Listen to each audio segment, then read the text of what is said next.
bienvenidos a este vídeo Condena sin rumbo, donde os contaré cosas que he aprendido a mis 20 años. Número 1. La batería social es real y a mí se me acaba rápido.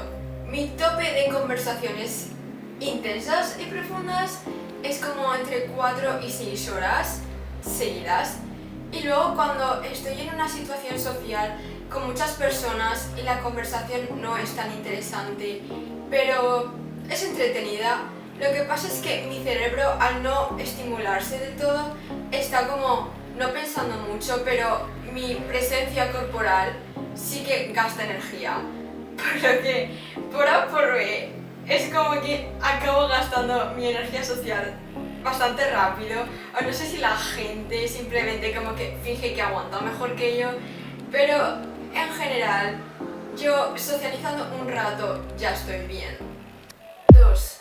Hay que obligarse a socializar, independientemente de la batería social que tengas.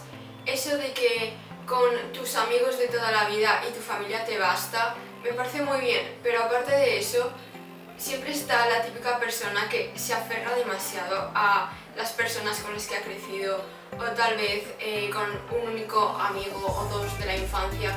Pero si algo me ha enseñado la vida es que todo cambia y el día de mañana tus amigos pueden buscarse una vida y decidir irse a otro país o decidir cambiar de amigos porque les apetece cambiarse a sí mismos y tú te vas a quedar atrás. Por eso no creo que haya que aferrarse demasiado a nada en esta vida.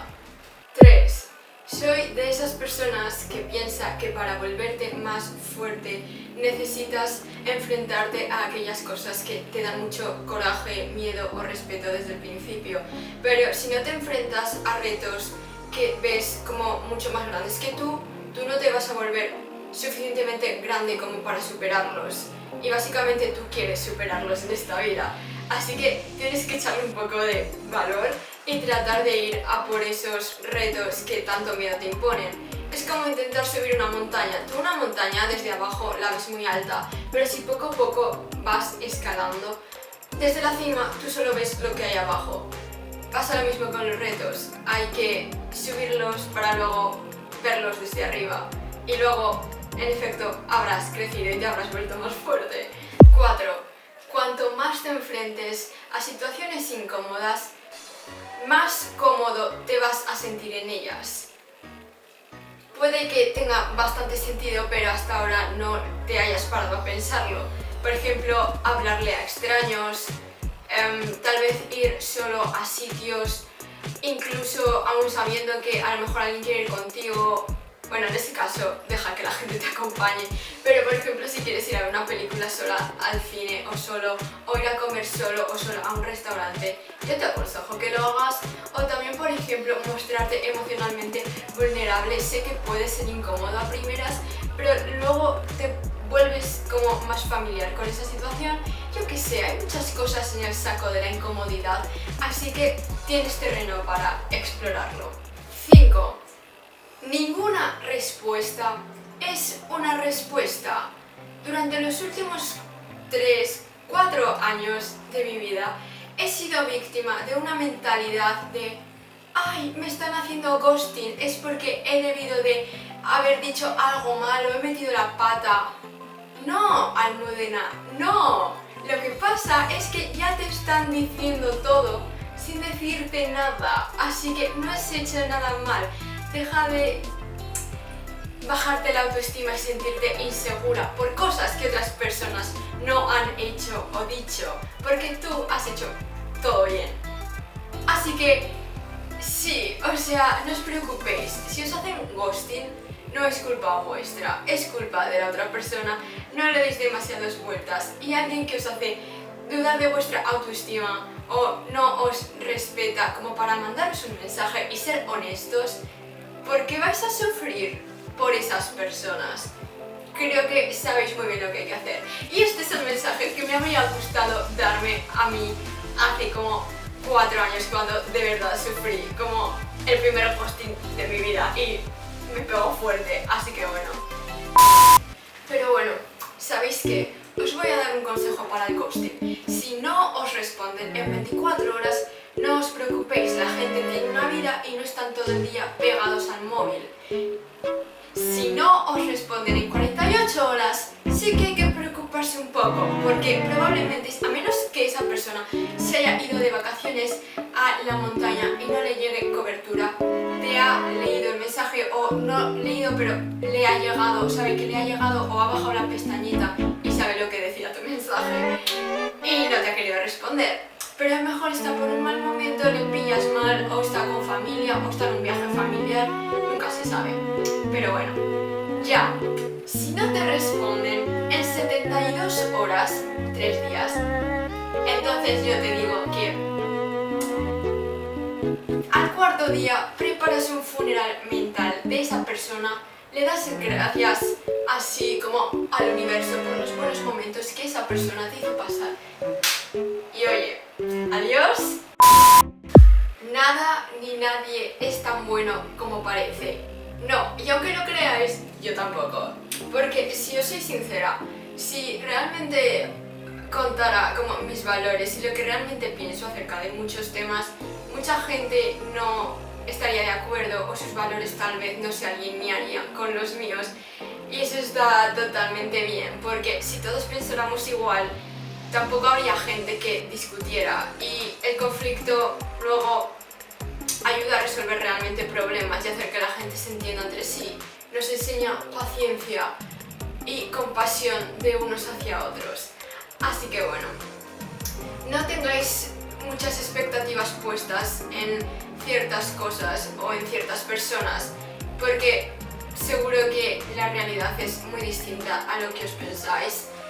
Y luego también, cuantas menos expectativas, menos va a ser el hostia que te vas a pegar. Y es básicamente eso. Poner fechas, límites emocionales. Todos tenemos problemas en nuestras relaciones interpersonales. Quien te diga que no es porque es un mandado y está acostumbrado a anteponer los intereses de otros ante los suyos. Cosa que luego probablemente cuando está a solas le acarrea problemas de autoestima, ya que no tiene el valor como para ponerse límites y decir yo quiero esto y siempre está a lo que necesitan los demás. Cosa que por cierto yo no recomiendo en absoluto. Pero bueno, eso, hay que poner fechas límite emocionales. Si una vez tú hablas con una persona y esa persona no está dispuesta a hacer un esfuerzo o a darte lo que necesitas, no tienes la obligación de quedarte ahí esperando a que el día de mañana lo haga, porque probablemente no lo haga y probablemente no lo haga porque no quiere y porque piense que tal vez tú vas a estar ahí siempre. Número 8. Aprende a estar solo. Si dependes demasiado de los demás, cuando tengas que enfrentarte a algo solo, no vas a saber. Y sorpresa, pasas toda tu vida solo o sola. Así que a los 20 está bien que empieces a aprender cómo estar solo contigo mismo. Te compro lo de que tengas una familia y lo de que tengas amigos, pero no todas las familias están unidas y no todos los amigos son fieles. Así que, al fin y al cabo, eres tú el que va a tener que vivir con tus pensamientos y con las consecuencias de tus actos. Y el estar solo siempre te da una oportunidad para conocerte más a ti mismo, y cuanto más te conoces a ti mismo, más sabes lo que buscas y antes encontrarás a gente más afín a ti o que te pueda proporcionar lo que necesites.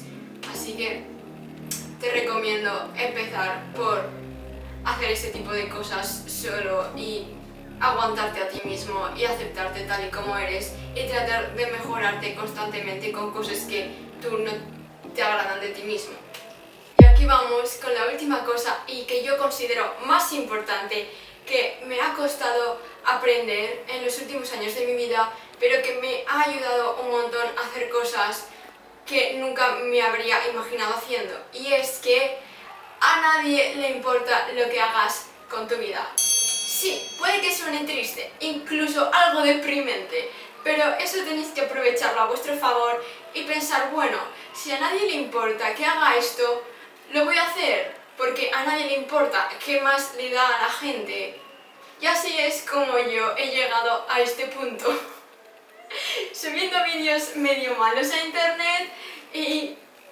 ¿qué más da? Porque si a mí me da igual lo que piense la gente, yo además debería ser a la que más me importe, y si a mí no me importa, ¿qué más le va a dar a los demás? Así que hay que tener esa mentalidad. Al único que debería importarle lo que haga en su vida es uno a sí mismo. Y en este caso yo me lo intento tomar con humor y estoy haciendo algo que a mí me gusta hacer, así que me da igual que a mi tía Paqui no le guste que yo suba vídeos a internet, porque para empezar ella no es la que sube vídeos a internet, ni la que se humilla a sí misma, ni la que pone su opinión para que cualquiera alrededor del planeta se la pueda criticar o rebatir o lo que sea. Así que bueno, no son los demás los que corren el riesgo de lo que hacemos nosotros. Nosotros somos responsables de nosotros mismos y ya está. A todo esto, no soy psicóloga, pero puede que haga incluso mejor el trabajo de la vuestra o vuestro.